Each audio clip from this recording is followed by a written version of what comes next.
Pourquoi avons-nous peur? Et comment la vaincre? Mais si le courage est une vertu essentielle, alors pourquoi est-il si difficile à appliquer?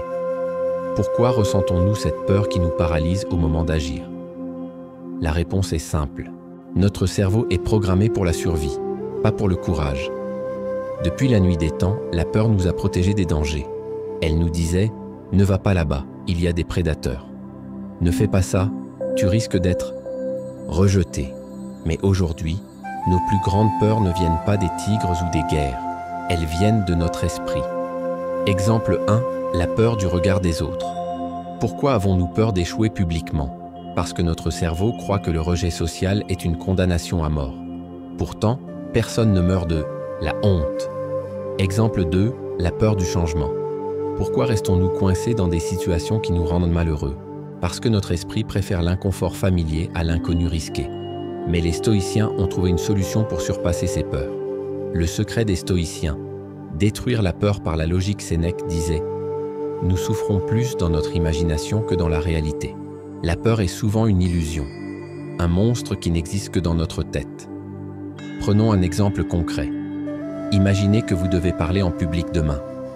Vous sentez la panique monter. Mais arrêtez-vous et analysez. Est-ce que quelqu'un va réellement vous attaquer? Est-ce que vous allez perdre votre vie à cause de ça? Ou est-ce juste votre ego qui a peur d'un moment d'inconfort? Les stoïciens avaient une technique imparable pour ça, la visualisation négative. Exercice. Imaginez le pire scénario. Au lieu de fuir votre peur, forcez-vous à imaginer le pire qui pourrait arriver. Puis demandez-vous, et ensuite, si vous échouez, que se passe-t-il vraiment? Si on se moque de vous, est-ce si grave? Si vous perdez, est-ce la fin de tout? 90% du temps, vous réaliserez que votre peur n'a aucun fondement réel. Ce qui fait le plus peur n'arrive presque jamais. Et c'est là qu'on commence à reprendre le contrôle. Le courage au quotidien, transformer ses habitudes. Avoir une bonne théorie, c'est bien, mais le vrai changement vient de la pratique. Alors comment devenir courageux au quotidien? Les stoïciens avaient une approche très simple. Faire ce qui est difficile jusqu'à ce que ça devienne facile. Exemple 1. Se lever tôt. Chaque matin, Marc Aurèle se levait avant l'aube pour écrire et méditer. Il aurait pu rester au lit, mais il répétait cette phrase « Lève-toi, humain. Tu es né pour agir, pas pour rester sous une couverture. » La première victoire du jour, c'est de ne pas céder à la facilité. Exemple 2. Affronter un inconfort volontaire. Les stoïciens pratiquaient la privation volontaire. Ils dormaient parfois à même le sol. Ils portaient des vêtements modestes. Ils mangeaient frugalement. Pourquoi? Pour s'habituer à l'inconfort et ne plus en avoir peur. Si vous êtes à l'aise avec l'inconfort, rien ne peut vous arrêter. Si vous ne dépendez plus du luxe, vous n'avez plus peur de perdre votre argent. Si vous acceptez la critique, vous n'avez plus peur de parler en public. Si vous savez vous contrôler, vous n'avez plus peur de l'échec. Et le courage se forge dans l'action. Marc Aurèle disait « Ne perdez plus de temps à discuter de ce que doit être un homme bon. Soyez un homme bon. » Alors voici votre défi. Aujourd'hui, faites volontairement quelque chose qui vous met mal à l'aise. Engagez une conversation avec un inconnu. Essayez un défi difficile. Faites ce que vous repoussez depuis trop longtemps. Parce que chaque petit acte de courage renforce votre esprit et vous en aurez besoin pour la suite. Le crâne. Plus grand combat. Affronter la souffrance et la perte. Mais qu'en est-il des épreuves plus dures? Quand la vie vous frappe de plein fouet? Quand vous perdez un être cher? Quand tout s'écroule autour de vous? Comment rester courageux? Face à la douleur et au deuil, les stoïciens ont une réponse simple mais difficile à accepter. Tout ce qui arrive était censé arriver. Épictète disait « Ne demande pas que les choses arrivent comme tu le veux, mais veux que les choses arrivent comme elles arrivent. » Cela signifie que la souffrance fait partie du jeu. Vous ne pouvez pas l'éviter, mais vous pouvez choisir comment y réagir. Exemple 1. L'empereur qui a tout perdu. Marc Aurèle a perdu plusieurs de ses enfants en bas âge. Il aurait pu s'effondrer, mais il répétait cette phrase « Tout ce qui arrive est naturel. La mort d'un être cher en fait partie. Accepter n'est pas renoncer. C'est comprendre que la souffrance est inévitable, mais la défaite est un choix. » Exemple 2. L'histoire d'un homme brisé qui s'est relevé. Imaginez un homme qui perd son travail, sa famille, sa maison. Tout. Il a deux options. Se laisser abattre et sombrer. Se relever, même lentement, et reconstruire. Le courage stoïcien, c'est continuer à avancer, même quand tout semble perdu. Vous êtes plus fort que ce que vous croyez, et c'est ce que nous allons voir dans le prochain chapitre. L'art du combat intérieur, gagner la guerre contre soi-même. La plus grande bataille que vous aurez à livrer n'est pas contre le monde extérieur. Ce n'est pas contre vos ennemis, ni contre vos échecs. C'est une guerre contre vous-même.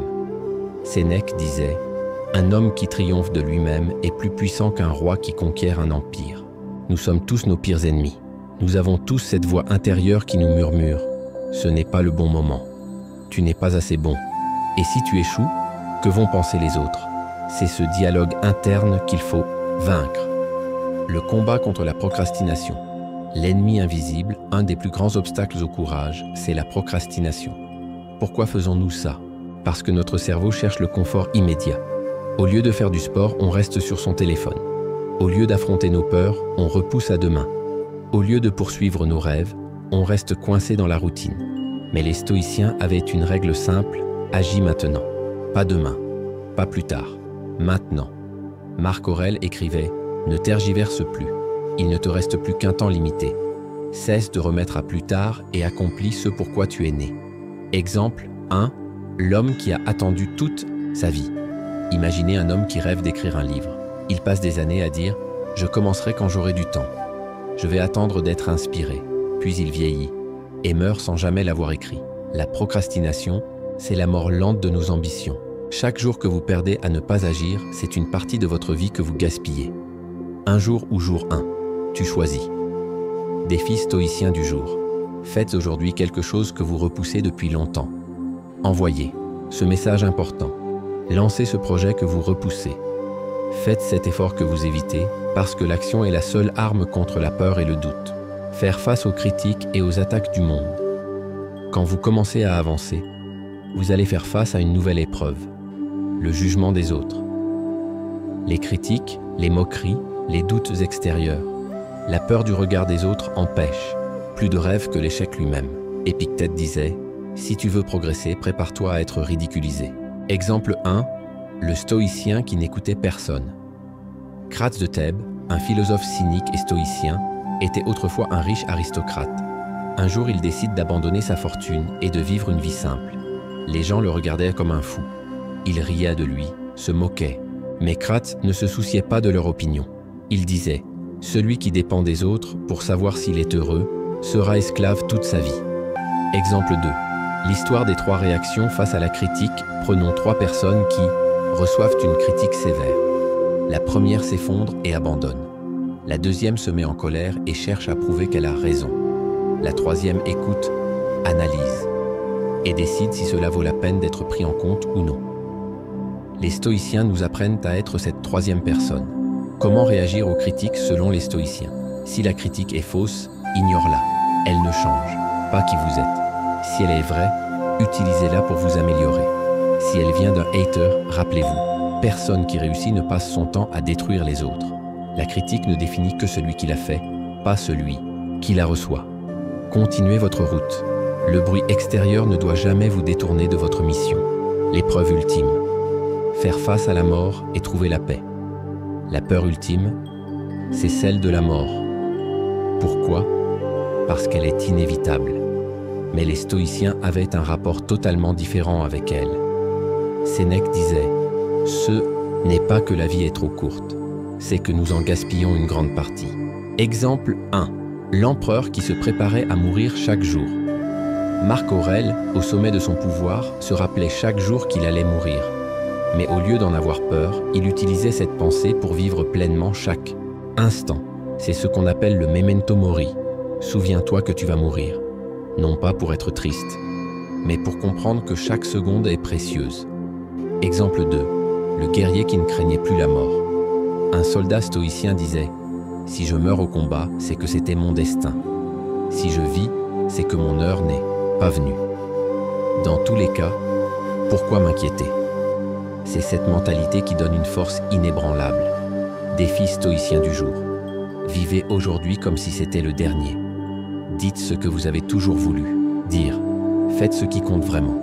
N'accordez plus d'importance aux choses futiles, parce que la seule vraie peur qui devrait exister, c'est celle de ne pas avoir vécu pleinement. Ne vous demandez pas combien de temps il vous reste. Demandez-vous comment vous allez l'utiliser. Vous avez maintenant compris l'essence du courage selon les stoïciens.